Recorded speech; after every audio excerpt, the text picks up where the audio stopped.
रसिका पढ़ने में काफ़ी होशियार थी। वह अपने माता पिता की इकलौती और लाडली संतान थी। उसे उसके पिता हंसराज और माँ वसुंधरा ने काफ़ी लाड़ प्यार से बड़ा किया था। उसके घर में किसी भी चीज़ की कमी नहीं थी। हंसराज और वसुंधरा के पास बेशुमार धन दौलत थी, इसलिए वह अपनी लाडली बिटिया की हर इच्छा को पूरी करने में कोई कोर कसर नहीं छोड़ते थे। रसिका जो भी चाहती थी उसे आसानी से मिल जाता था। सेवा करने के लिए उसके आगे पीछे नौकर लगे रहते थे। उसकी हर जिद पूरी की जाती थी। उम्र के साथ साथ रसिका की ये जिद बढ़ती चली गई। उसके नखरे और गुस्से के आगे किसी की नहीं चलती थी। पढ़ाई पूरी करने के बाद रसिका को दुबई में अच्छी जॉब मिल गई थी। इसके लिए उसे अपने परिवार को छोड़कर दुबई शिफ्ट होना पड़ा। हालांकि वह साल में एक दो बार छुट्टी लेकर हंसराज और वसुंधरा से मिलने भारत आया करती थी। रसिका का करियर काफ़ी अच्छी तरह से सेट हो गया था, पर इसके बावजूद उसकी जिद और गुस्से ने उसका साथ नहीं छोड़ा। उसे छोटी छोटी बातों पर गुस्सा आ जाता था। लोगों से मिलना जुलना उसे पसंद नहीं था। वह हमेशा प्राइवेट लाइफ जीना पसंद करती थी। गुस्सा और जिद के अलावा रसिका में एक और सबसे बड़ी कमी थी। वह था जायदाद के लिए उसका लालच। वह चाहती थी कि किसी भी तरह सारी की सारी प्रॉपर्टी उसके नाम हो जाए। इसे लेकर वह अक्सर अपने माता पिता से फ़ोन पर झगड़ती रहती थी। बेटी की इस हरकतों से परेशान हंसराज और वसुंधरा ने रसिका की शादी करने की ठान ली। उन्हें लगा कि शादी के बाद शायद रसिका सुधर जाएगी। गृहस्थ जीवन रसिका की जिंदगी को खुशहाल बना देगा। ये सोचकर हंसराज और वसुंधरा शादी करने के लिए रसिका पर दबाव डालने लगे। माँ बाप के इस दबाव के कारण रसिका को दुबई से नौकरी छोड़कर वापस इंडिया आना पड़ा। यहाँ आने के बाद हंसराज और वसुंधरा ने रसिका के लिए अच्छी रिश्ते की तलाश कर उसकी शादी कर दी। ससुराल जाने के बाद रसिका के स्वभाव में कोई बदलाव नहीं आया। उसके जिद्दी और नखरीले स्वभाव ने उसके ससुराल वालों को भी परेशान करना शुरू कर दिया था। रसिका का पति दिनेश भी उसके इस बर्ताव से उब चुका था। शादी के कुछ दिनों बाद उसने रसिका से सारे रिश्ते खत्म कर उसे तलाक दे दिया। तलाक के बाद रसिका अपने माँ बाप के यहाँ वापस लौट आई। अब वो पहले से कहीं ज़्यादा बदतमीज हो गई थी।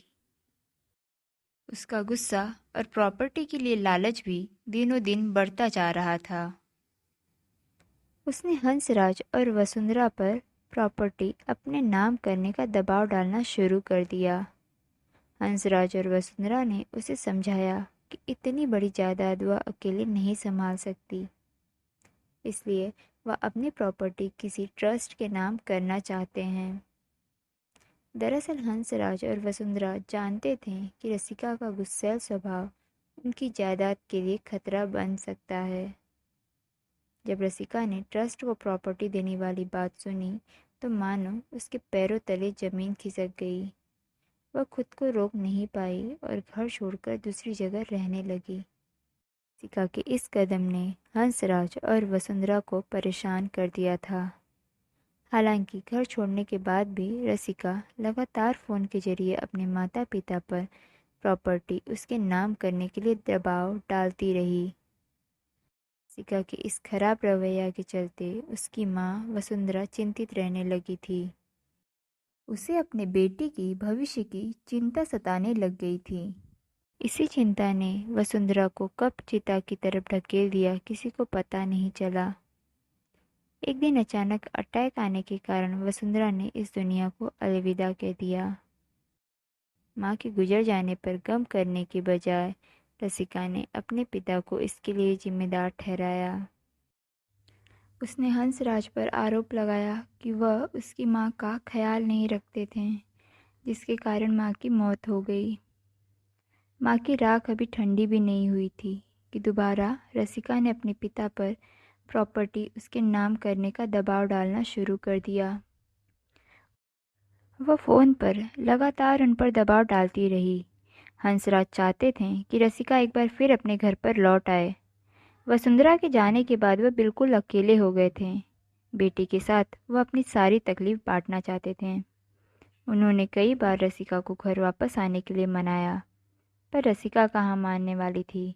उस पर तो मानो गुस्सा और प्रॉपर्टी का भूत सवार था। वह हर हाल में जायदाद को पाना चाहती थी। इसी बीच एक बड़ी घटना घटती है। हंसराज अचानक गायब हो जाते हैं। उनके करीबी रिश्तेदार उनसे कांटेक्ट करने की काफ़ी कोशिश करते हैं, पर हंसराज का कुछ पता नहीं चलता। उन्होंने हंसराज के गुम होने की खबर रसिका को दी, तो रसिका ने इस पर रोने या दुख जताने की बजाय बेहद चौंकाने वाला रिएक्शन दिया। उसने अपने रिश्तेदारों से कहा कि उसे कोई फ़र्क नहीं पड़ता कि उसके पिता कहाँ चले गए। रसिका के इस स्टेटमेंट ने सबको हैरान कर दिया था। हंसराज का पता न चलने पर उनके भांजे अविनाश और दीपक ने उनकी गुमशुदगी की रिपोर्ट पुलिस में दर्ज करा दी थी। पुलिस ने हंसराज की खोजबीन शुरू कर दी। हंसराज के परिवार के बारे में पूछताछ करने के दौरान पुलिस को पता चला कि उनकी एक बेटी है जिसका नाम रसिका है और वह अपने परिवार से अलग रहती है। रिश्तेदारों ने पुलिस को बताया कि रसिका अपने माता पिता से प्रॉपर्टी के लिए हमेशा झगड़ा करती रहती थी। ये सुनने के बाद पुलिस को शक होने लगा था कि हो न हो रसिका ने ही अपने पिता को छुपाया है। इसके लिए रसिका से काफ़ी पूछताछ की गई, पर नतीजा कुछ भी नहीं निकला। तो आखिर कहाँ गायब हो गए हंसराज?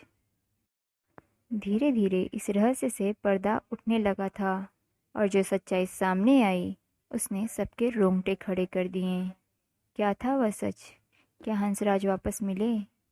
ये सब जानने के लिए कहानी बेटी पर सवार जायदाद का जुनून के अगले पार्ट का इंतज़ार करें।